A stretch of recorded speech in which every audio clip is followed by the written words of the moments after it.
Irving will soon have a center training therapy dogs for people across the state.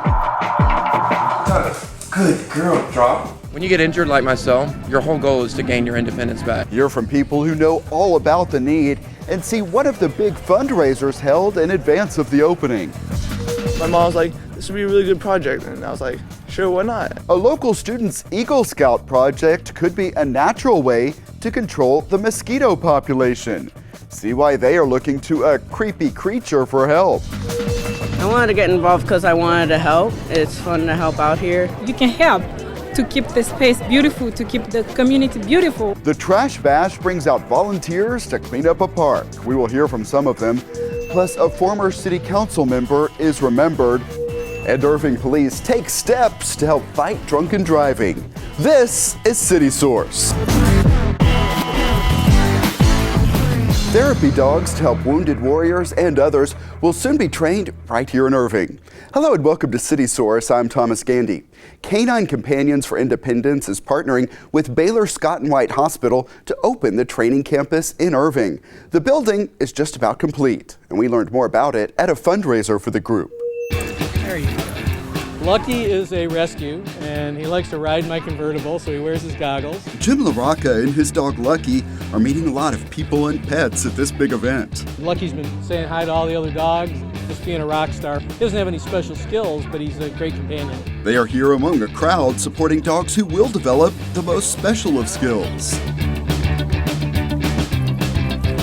This is the Dog Fest Walk and Roll at the site of the soon-to-open Canine Companions for Independence campus near Interstate 635 and Las Colinas Boulevard in Irving. Just here supporting this really great cause to see how these dogs are improving other people's lives. It's a great thing. There are plenty of cute dogs to see, along with a lot of camera-curious canines.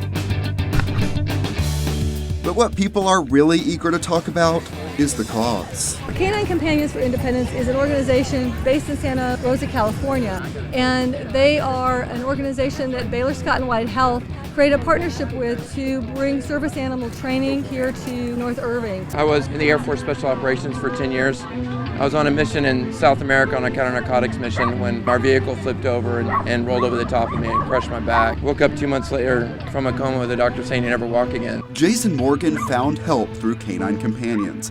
His dog Rue knows 50 commands. This video from the organization shows some of what Rue can do. When you get injured like myself, your whole goal is to gain your independence back.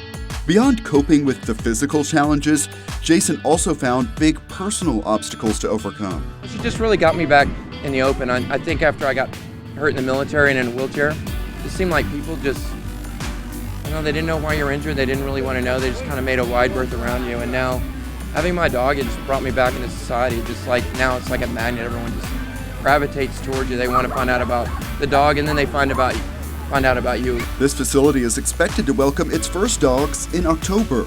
As we see in this video from an existing campus, the dogs will follow a certain course of training, either for service, companion, or facility. Companion dogs go more to children typically, not always, but typically children. The service dogs typically go to disabled adults. Particular focus for us is wounded veterans.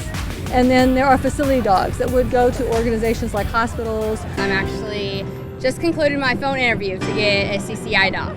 Oh, really? So I'm super excited about actually getting a service dog. Skylar Conover of Allen recently earned the title of Miss Wheelchair USA. She is a strong advocate for the disabled, but says she also has weak moments. I have muscular dystrophy, so I am always adjusting to my new normal and always declining and getting worse, which makes it really difficult. I go through depression stages, and that dog is that support. Skylar also wants the dog to help her with daily tasks. With my disability, it's hard for me to change clothes and get dressed, and so they can actually teach the dog to help me do that. I'm 25 years old. A 25-year-old wants their parents to help them. So a service dog will give me that independence where I could have that bonding with the dog to do those, picking up objects for me, being able to pull open doors. I mean, it means so much more independence for me. People who brought their pets out just to try some basic agility challenges can appreciate that training is not always quick or easy. As puppies, canine companion dogs are put into homes for basic socialization. We're puppy raisers. This is our puppy In fact, Lulu. the hardest part is obviously giving them away at the end, but it's for a great cause. After that, they'll come here. The dogs will be here for roughly 6 months after they're 18 months of age. They'll come here for 6 months, be trained, and then applicants who will become recipients of these dogs will come here for special training. The whole process costs about $50,000 per dog, none of which is paid by the client.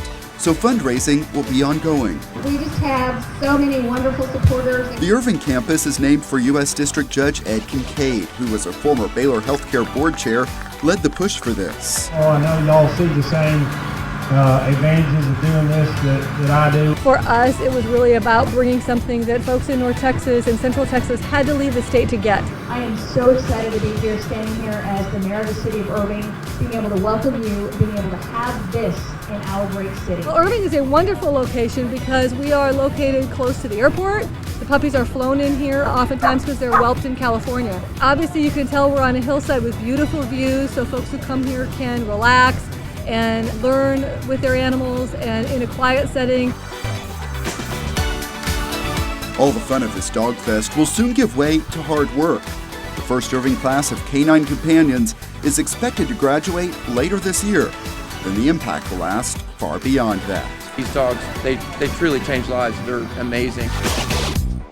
Irving residents can volunteer to be puppy raisers and help socialize young therapy dogs. Financial donations are also accepted. The website for all that is cci.org. If you like that story, how about sharing it with your friends? Find a link at youtube.com/the City of Irving, and you'll be able to quickly post it to your own Facebook timeline or Twitter feed. We move from talking about dogs to Mustangs. The famous statues you see behind me just marked 31 years standing in Williams Square in Las Colinas. As we told you, a big celebration for the 30th anniversary was delayed because of road construction in the area. But no concerns this time around. People turned out for several events marking the 30+1 celebration, including this conversation with sculptor Robert Glenn at Irving City Hall. I had no idea what was going on in terms of Williams Square. But later on, I found out that they were going to be in quite a big space. And so to cut the story slightly short, he then flew to Nairobi. I made a bigger model with horses about that size. And he flew to Nairobi with the architect, the poor guy's dead now, Jim Reeves, who designed the plaza and partly involved in the buildings.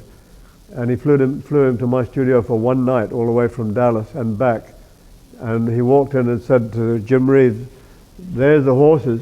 Now you design the plaza and the buildings around them." Watch that full conversation on our YouTube channel. Again, that's youtube.com/the City of Irving. This has been an especially active year for the West Nile virus, and it seems to be winding down now.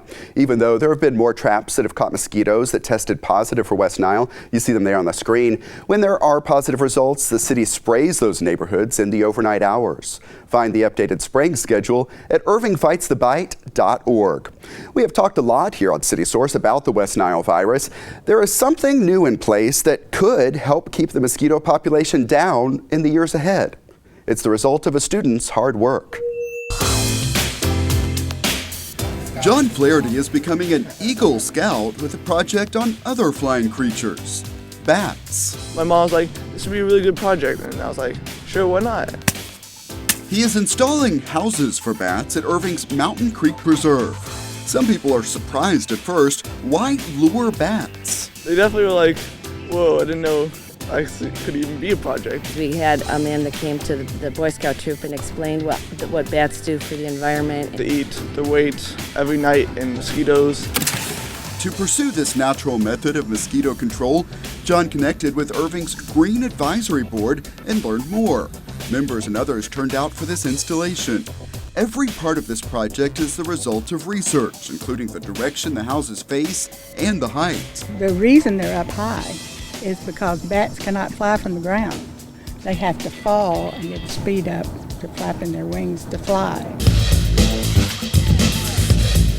There is also a lot of thought in the design. A few months back, we learned more about that as John's scout troop helped with the bat house building. Right now we're staining the inside of it black so that it's darker for the bats. they're going to climb in, and this is what they hold on to, these grooves. You do need to follow a very strict regimen of guidelines just to make sure that the bats are comfortable in there and it's a place that they actually want to live. Notice the houses are very skinny, and that's to best suit a certain type of bat. We built the house for the eastern pipistrelle because they're one of the smallest, and they eat mostly mosquitoes. Even something so small, like the bat we're building these for, it can make such a big difference. That type also does not form large colonies of thousands or even millions like those that attract tourists in Austin. Look at that though, look at that, look. Here in Irving, the houses might attract a few dozen in a colony. As carefully researched as the design is, there's one part more for fun. The bats probably won't recognize themselves to know the houses are open just for them. No, but people will know what they are. So if someone sees these, they can look up and see, oh, those are bat houses. 3 more to go. They believe the more people know about bats, the less afraid they'll be. They're not dangerous that way. The only danger is if they're on the ground. Now, they are wild animals and they will bite. The thing to do is not touch them if you see them on the ground. They could be sick. That means they could have rabies. Proud of you. I come from a scouting family. Okay. People on this project believe the benefits of natural mosquito population reduction outweigh any risk. Our earlier story on ICTN generated a big response. We've been very surprised about how much attention the news. We've been called by 3 different news stations. I was very surprised. Since this wasn't an ordinary Eagle project, it was pretty cool to see all the attention it got from the networks and stuff. Now they will wait and watch to see if the houses work. It could take a couple of years. The outcome is uncertain, but the optimism is high. It seems like there's a big interest in environmental control versus pesticides and the spray. If this could work, it would be so much better for the environment and for everybody. Hopefully we can not only bring bats, but make a movement to make more bat houses for Irving and around Dallas. I was really happy to do this project. Thank you everyone for coming. I couldn't have done it without you. Yeah, and experts say bat populations are actually on the decline across the country. And one goal of this initiative is to help people see the benefits of bats. The city's comprehensive planning process called Imagine Irving is heading into the next stage. Earlier this year, we showed you these neighborhood workshops that gathered ideas from residents.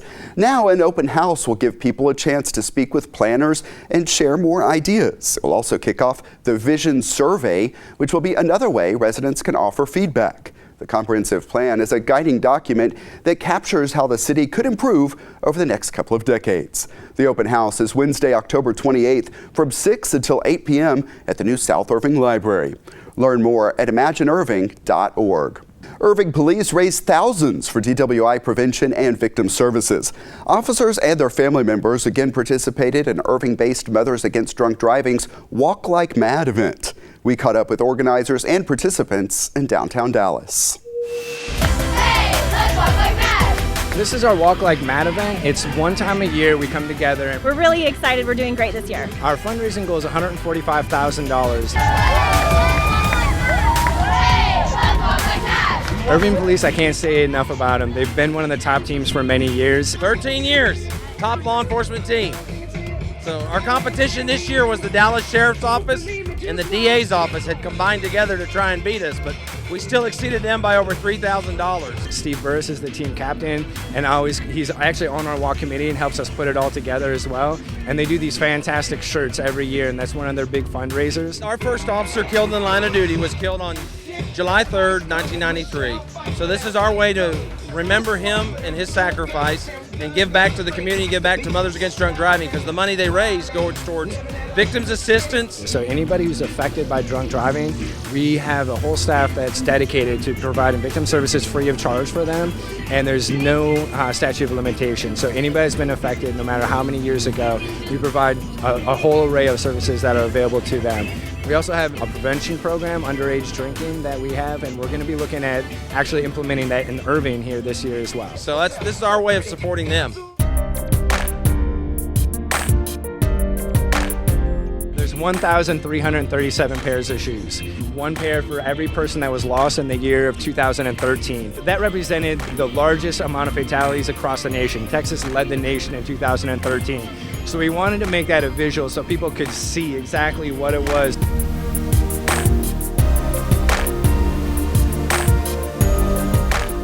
finish line, we have something called a commitment booth. It's something new that we're doing this year, so we're really excited about it. We're using hashtag drunk driving ends here. So we're encouraging everybody to take selfies, to take pictures with the hashtag and post them on their social media.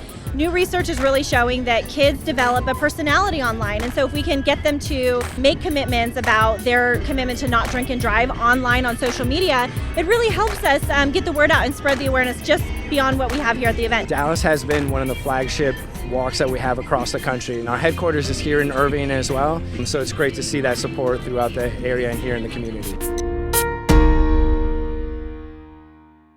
Irving Police raised more than $5,700 this year, which beats last year's total, and there are still a few donations to collect.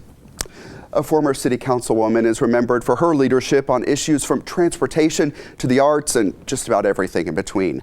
Norma Stanton died on September 15th. Back in 2012, we caught up with her as leaders paid tribute to her service. Here's a portion of that report. I just like to see things happen. And now she's being recognized for her role in making many things happen. She's Norma Stanton, who I sometimes call the mother of mass transit in Irving. Leaders from the city of Irving, DART, and the Trinity Railway Express joined together to rename the road leading to TRE's South Irving Maintenance Yard. As the new sign shows, it is now called Norma Stanton Way. Well, I think it's a lot of fun. It really is. I think it's a great day coming. I knew Norma before she got on the city council. I was working for the city, and she was a wonderful city council person, and she's been a great city civic leader all these years. She was very instrumental in our libraries, ICTN, as well as the Arts Center. So to be able to show a little appreciation is great. Miss Stanton has been the kind of the rock of certainly the Irving participation in DART.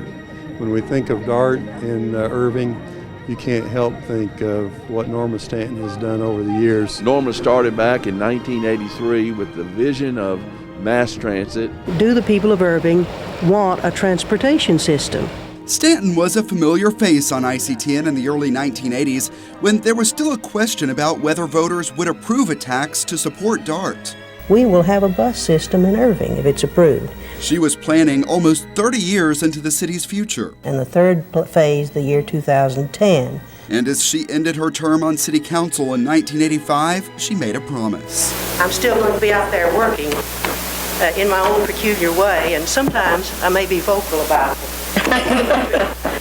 It was a promise she kept. I'll never quit wanting to see more. And I don't think that's being greedy either. She really was the one that has kept all of us, no pun intended, on track to make sure that these things happen. As our saying goes, it's all connected. It's all about being connected. And so, Norma really saw to that for the city of Irving and for DART. So, we owe a lot to her. Former city councilwoman Norma Stanton was 90 years old.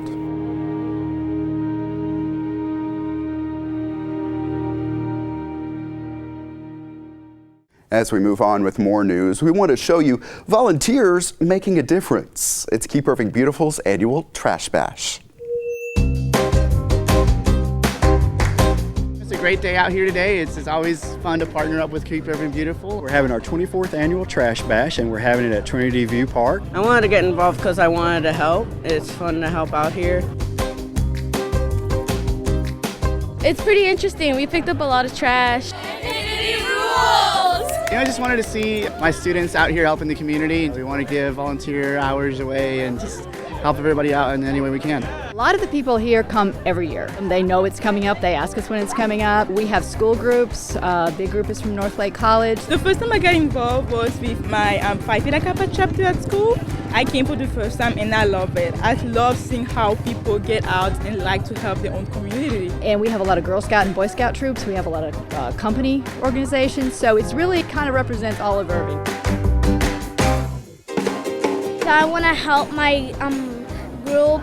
This is my peeps, if y'all can't see him. Hey, what's up? We're part of FFA organization for Nimitz High School. We're having fun. Yeah. We're also collecting canned goods for the BBMOI food pantry that's located in downtown Irving. We're also breaking records with that. As you know, the floods happened in the spring and caused a lot of problems. When the water receded, it just left all of the debris back behind there. So the parks did a great job of cleaning it up, and this is just to kind of help supplement some of their efforts. We get to pick up a lot of trash. We even found wheels. The trash that's collected is separated out into trash and to recyclables. So we're collecting aluminums, plastics, glasses, things like that, and those items will be diverted away from the landfill into a recycling center. It's fun seeing them all working together and stuff. To be part of something big, it doesn't just give back to the community, but it gives back to me as a person. We can help to keep it beautiful. Those volunteers collected about 4,500 pounds of trash and recyclables at the park. Now here's an event that pet lovers and foodies will enjoy. It's the Black Collar Affair, which is a fundraiser for the DFW Humane Society. This is video from last year. The dinner at the Four Seasons Resort will also feature auctions and other fun. I bet that kissing booth will be out again. Tickets are $125, and the money raised goes to the no-kill shelter operating at Irving's Animal Care Campus. The Black Collar Affair is Saturday, October 17th at 6 p.m. For tickets, go to dfwhumane.com. Getting pets adopted at the Animal Care Campus also depends on volunteers. Before they start helping people and pets, they must first go through training. Sessions take place every month. Here's Dalila Thomas. I know as myself, I'm a teacher, and this is where I go when I have a bad day just to chill out and relax. After discovering the benefits herself, Laura Bookbinder is helping others find a relaxing and helpful hobby. Like anybody who's sitting there, if they want to surrender a dog, they're never going to be told no. She's the volunteer orientation instructor at Irving's Animal Care Campus and trains the people interested in helping out here. What we do is we acquaint them with both the DFW Humane Society and Irving Animal Services, their policies. We give them a tour. We teach them how to handle cats and dogs here. So what does it take to become a volunteer? The process is pretty simple, actually. After registering online and paying a small fee, those interested are required to complete an orientation.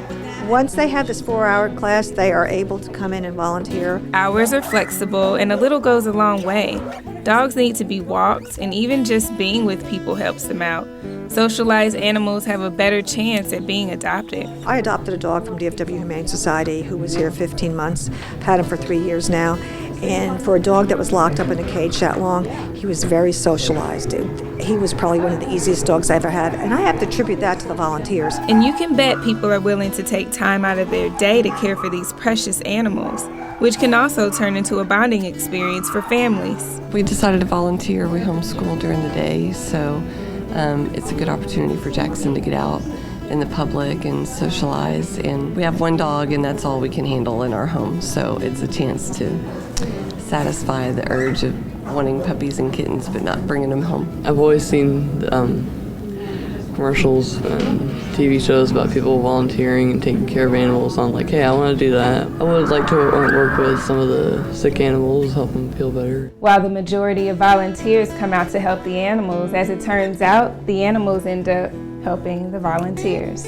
I think they become more compassionate, and I think you appreciate what the shelter staff does, because the shelter has a negative image just because it is an animal shelter. But really, there is not one person in this building, whether it's a volunteer or somebody who works here, who doesn't have a love for animals. Yep, it's pretty safe to say these animals are in caring hands. Dalila Thomas for City Source.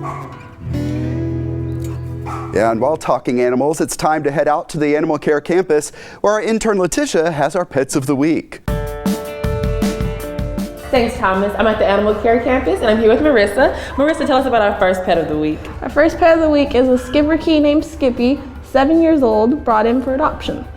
Okay, Skipperkey, that sounds like a very interesting breed. You have any facts on that breed? He's very loyal, confident, likes to stand by you, very friendly. And what are some characteristics that Skippy shows here at the Animal Care Campus? When you put the leash on him, he's ready to go outside, so he loves to go outside. Overall, he loves talking. He just loves the attention.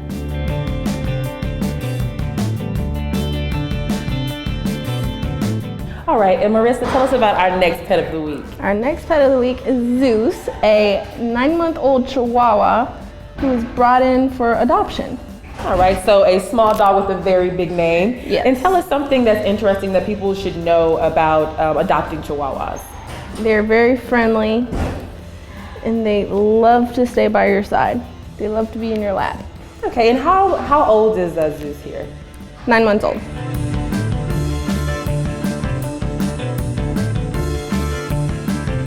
And now I'm here at the DFW Humane Society. I'm with Katie. And Katie, tell us about our first pet of the week. This is Tammy. She is a short coat mixed Chihuahua. She is a year old. She's very friendly, energetic, good for any type of family.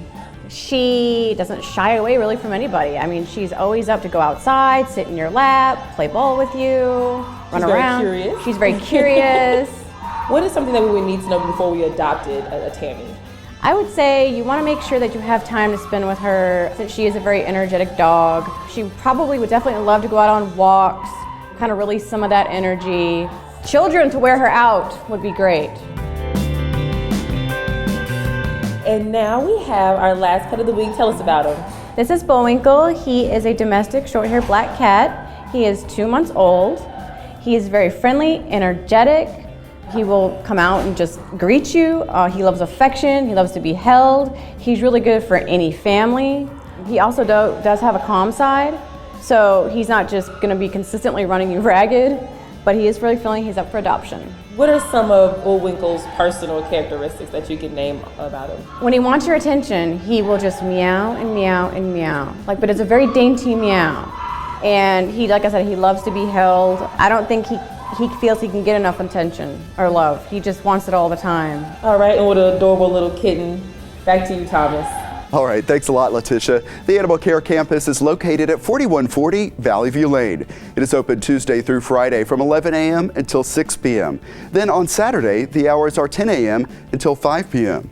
Also, check out the websites you see on the screen. And our dog coverage continues next time with a look at the Purple Paw Project, which raises money to help fight domestic violence. That's next time on City Source. And check out what some of your neighbors are learning. These driving moves are part of the Citizen Police Academy. See some of the other lessons that are part of the free program. Email us your thoughts on our stories. The address is ictn@cityofirving.org. We may read some of your messages here on the show, or you can always comment on our videos at youtube.com/thecityofirving. And that's it for this edition of City Source. We leave you now with more from Dog Fest, a fundraiser for Canine Companions for Independence. Thanks to everyone who was a part of this one, and thank you for watching. We'll see you next time.